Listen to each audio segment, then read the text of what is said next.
Good morning, good evening. It's Sarina Michaels here with another little insight for you, coming from the heart of love, the heart of the Great Spirit, which, transforms all of us as we meditate and rest in that love.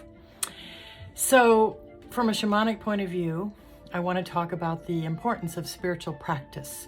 Now, every faith-based life will have some kind of spiritual practice, and your faith can be anything you choose to be, anything which resonates with you and calls to you and satisfies you and gives you a sense of purpose and a sense of belonging to the source of all that is, the great mystery, as some call the one who has really no name and in which we are all part. So, spiritual practice from a shamanic point of view.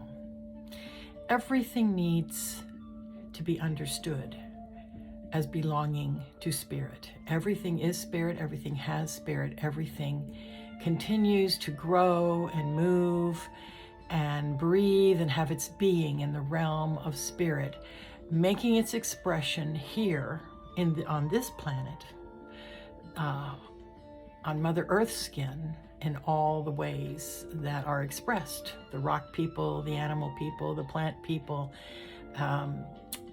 humankind, the stars, you just, anything you think of. And take it a step further from a shamanic point of view, saying everything has spirit and everything is our teacher. We can talk about relationships, situations, contracts, choices that we make. Everything has spirit, everything has consequences, everything is part of making you who you are and who you are becoming. And the choices that you are making will lead to a greater sense of spirit or a lesser sense of spirit in your life. So one of the ways that we come into a greater sense of spirit, a greater sense of the love that will flow through us not only for our own benefit and the benefit of our families, but will have ripple effects going out into the world, will impact our friends, our acquaintances, our co-workers. Going further, will affect people when we walk down the street, will affect people in the stores where we shop. The ripples will go out and affect all the plants and trees and rocks as we intertwine with each other energetically and share energy. All of this is happening on a daily basis, and keeping your vibration high allows you to have a tremendous impact on our planet because it's all woven together. And everything that you do interacts with what others are doing, and it's all weaving together, particularly at a higher vibration. So when we choose to do a spiritual practice, we choose to remind ourselves on a daily basis, preferably, or at least once or twice a week, we choose to remind ourselves of the greatness that is not only in us, but all around us, and the greatness of spirit. Now, for me, as a shamanic practitioner, my daily practice involves activating my altar. This is just something I choose to do. I light candles, I ground myself, I give thanks. The practice of gratitude is intrinsic to my life. It keeps me high vibration, it keeps me joyful, it keeps me creating happiness for myself, because happiness is a choice, as is the opposites of happiness. So by doing a daily practice, or for you, it might not be daily, it might be 2 or 3 times a week, but I recommend daily. Some little something, light a candle, be silent, breathe, give thanks. You're not giving away your power, understand me. I don't expect you or encourage you or teach that you should give away your power to a divine being. You are a divine being. You are an expression of the divine. As part of the divine, we operate in the power structure of the divine. And so as we're giving thanks, we're acknowledging the divine outside of us and inside of us.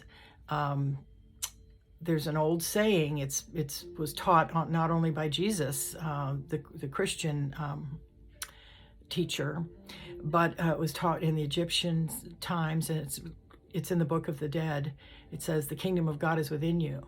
So as we do our daily practice, we continue to activate the kingdom that is within us, that keeps us connected to the realm of spirit, as we choose, because we incarnated here, to live a fully human life. Now, this is incredibly important. It's incredibly important to allow yourself to be completely human. Why did you incarnate here?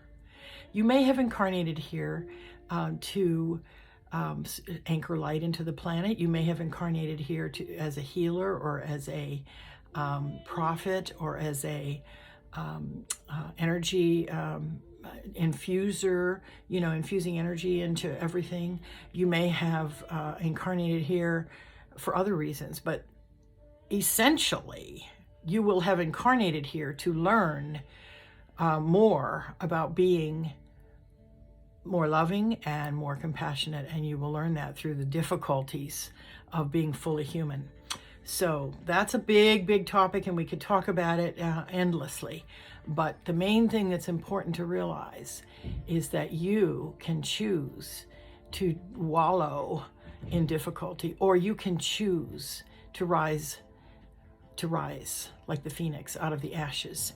And one of the ways that I encourage people to do that, and I certainly hold myself accountable to do that, is by us maintaining a spiritual practice. Now, some of you know that I travel quite a bit. I do road trips. In fact, I'm getting ready to go on another epic road trip starting in October. I'll be gone 2 or 3 months. And it's easy when you're traveling, or when you get thrown out of your routine, to allow the spiritual practice to sort of fall by the wayside. So I want to encourage you that no matter what you're doing, take time every day to do whatever spiritual practice you've set in place. For me, it's activating a little my altar, whether it's my altar at home or my travel altar, giving thanks to my ancestors, giving thanks to my spirit team, certainly connecting with Mother Earth and Father Sky, and of course, Great Spirit. I love to rattle. Great Spirit who joins us all together. Yes, aho. And keeps us watered. Think of yourself as a plant being watered, and that your roots are going deep and taking nourishment up through your roots, and of course down through your crown, and keeping your chakras aligned and healthy is another thing you can be doing. I would recommend, as a spiritual practice, that you check your chakras once a week. You can use a pendulum. You can ask your angel guides to show you the health of your chakras and to help you in opening, activating, maintaining your chakras in a healthy balance. Those are just some little suggestions. It can be as small, as I said, as lighting a candle. It can be as big as doing ceremony that you design, that you put together for your own benefit and for the benefit of those in the spirit realm who are with you. All right, this is just my little stream of consciousness about the importance of spiritual practice. I encourage you into spiritual practice, no matter how you're feeling emotionally. Do your spiritual practice. Allow your heart to open and do your spiritual practice. All right. Namaste.